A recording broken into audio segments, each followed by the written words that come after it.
show up and make them stop. Wanna know my name so badly, close it, I'ma change the game. Hi everyone, welcome back to Chillcast. I am Anna, one of the hosts alongside Yao Yao.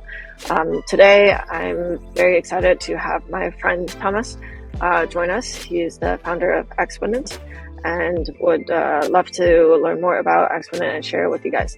So Thomas, can you tell us a bit more about how you got started with Exponent? Sure, yeah, thanks for having me.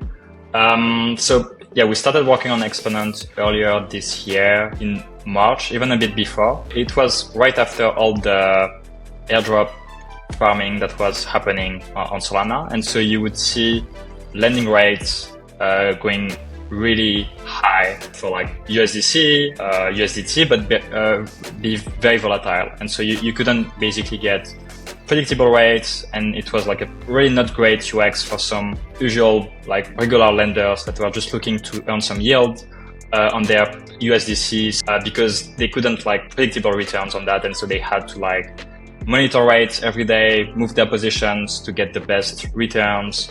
And then on the other side, the borrowing rates were also super expensive.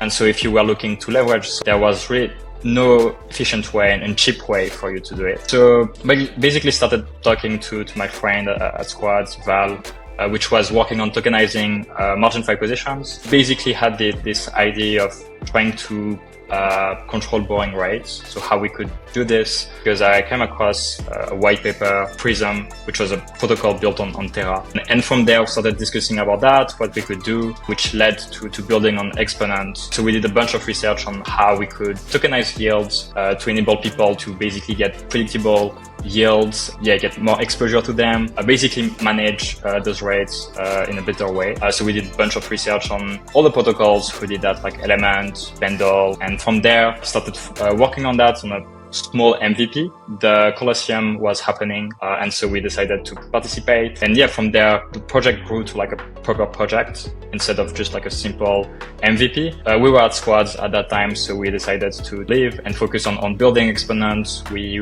won the hackathon, did a small round, get the project off the ground, and spent the last few months basically building the core primitives of Exponent, and we recently went live 2 weeks ago.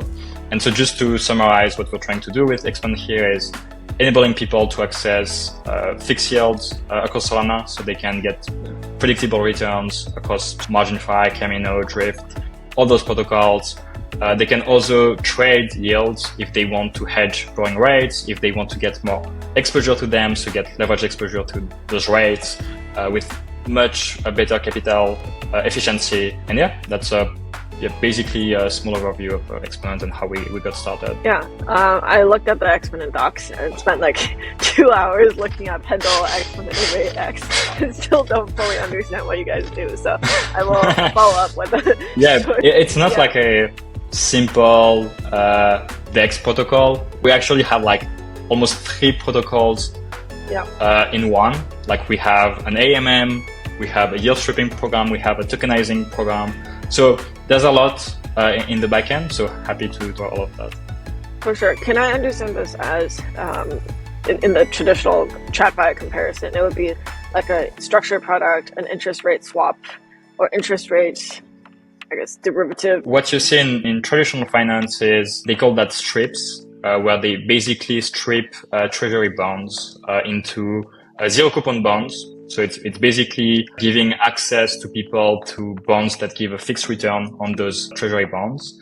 And at the same time, on the other side, people can buy or sell the future yield of those treasury bonds. Quite similar, where basically what we do is deposit some funds into a protocol that earns yield, like Camino, where we deposit USDC, earn lending yield, and then we lock the position for a set maturity. So it can be 2 months, 5 months, whatever we decide. And then from there, the position is locked until maturity, and we mint 2 assets that are basically derived from this position. So it's derivative assets. They're minted from that. And one asset is actually exactly the same as the example I gave in traditional finance, where you have this zero coupon bond almost for the assets that were locked. And so we call that income token. and they basically give you a fixed return on the funds that were deposited into Camino or MarginFi, but they don't earn any yield according to the position. So all this yield go to what we call yield shares, which is the second asset minted from this locked position. And yield shares get all the yield. And so basically, when we mint those assets, they have prices. And so income tokens trade really close to the assets deposited into Camino. For instance, for USDC, one USDC is worth $1. And so one income token would be like worth 90 cents, for instance, to give an example, while the yield shares would be worth per unit 10 cents. And so now what you can do here is buying yield shares to get a leverage exposure to the yield, because instead of depositing one USDC into Camino and earning 10%, you can buy 10 shares earning 10% in Camino with one USDC. And so you're basically getting leverage exposure on the yield itself.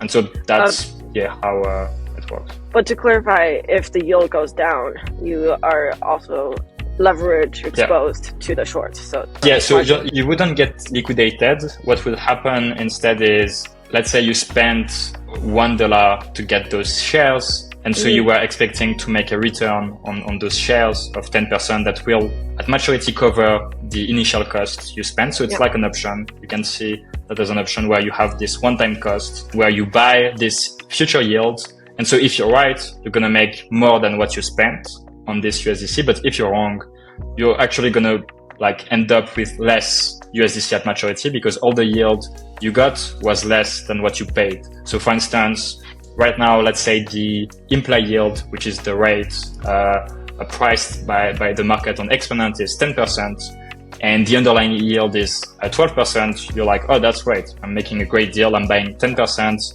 and I'm going to get yield is basically worth 12%. But what could happen is after you buy, the next day, the underlying yield could go down below 10%. And so now you would basically earn not enough yield from this position until maturity to get back what you spent for that. Yeah, makes sense. I have to play around and actually look at the numbers, but conceptually it makes sense to me now. One question I have also is, so there's been a lot of fixed rates. There are two types. One of them, back in the day, Jet Protocol was a fixed rates protocol. I think nowadays there's RainFi, Texture, some of the newer protocols attempting to do this via an order book, peer-to-peer based lending. And Loopscale is also kind of doing that as well, although they also tokenize the positions for looping. How do those compare for the fixed rates? Basically, everybody's goal, or one of the goals, is to target fixed rate yield and fixed rate APY. How would protocols like Exponent compare to that? Those protocols are focused only on fixed rate for lending and borrowing. So that's their business. And so that's great if you want to borrow at a fixed rate for whatever strategies you want to do. On the Exponent side, we're focusing on basically enabling anyone to access fixed yield across Solana DeFi. So not just for lending protocols like MarginFi, Camino, but other protocols like staking, liquidity. So Jupiter, for instance, has this JLP token where you can earn trading fees from people trading on Jupiter Perp. But the yield is volatile. So here we could offer a fixed yield JLP where for the next 3 months, you're going to get 40% fixed if you buy now. That's the first difference. So we are more agnostic and trying really to enable fixed yield for all the basic DeFi primitives. Also on those lending protocols, you often have issues with basically liquidity. It's hard to find someone to match those orders, which I think has been one of the main challenge for those protocols, because they struggle to find sophisticated players that want to match the other side on the order book. And so on our side, we don't have those issues, because we basically have liquidity providers who hold those fixed yield tokens, and then people can come and they can swap them and trade them. So similar to buying Sol USDC, but instead in the pool you have fixed yield tokens and you can exchange them for a USDC. Yeah. So to understand the liquidity part and double click on that, when I, for example, want to send the asset through Exponent Prism, so let's say I'm a whale, I show up with $1 million of normal deposits, and then I put it all into income token and nothing into YT.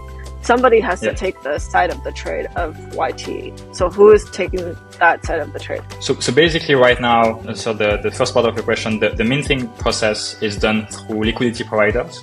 So we don't enable anyone to mint those assets, so the income tokens and yield shares. The main reason right now is because we want to limit the supply of the markets. We just launched, so we want to make sure everything is right and progressively scale the size of our markets. And so right now, when you go to Exponent and provide liquidity, you actually mint those assets, so fixed yield and the variable yield. And that's it. And so that's the only way for people to provide liquidity. And so that what that means is if you're trying to buy income tokens on Exponent, there's already someone that deposited some USDC into the market, minted income tokens that are in the pool, and yield shares that they can keep because yield shares are not needed in the pool. There's no active management for the liquidity on their part. And so there's already someone who minted those assets. Like that's the reason why if you come to Exponent and buy income tokens, you don't need to deal with YT. Got it. I will go dig around on the platform as well. Is there anything else you want to share? Yeah, we're going to give some early rewards to early participants. Right now, we did this soft launch. The markets are capped and we just wanted to test everything out. And so we want to thank people who tested out the protocol at this stage. A way for us to say thank you to the community and early users. Thank you, Anna. It was great chatting and thanks for having me. Thank you guys for tuning in. I'll see you next time. 在此提醒大家，所有内容均不构成投资建议，都是我跟瑶瑶作为行业知识研究的产出，还有嘉宾的言论也是他们的个人言论，希望大家做自己的研究。道路千万条，安全第一条，做自己的研究，让我们增强知识，然后在链上开心玩耍。欢迎关注安娜和瑶瑶 Talk， 然后我们会有更多行业一线前沿的资讯跟大家进行分享。非常感谢。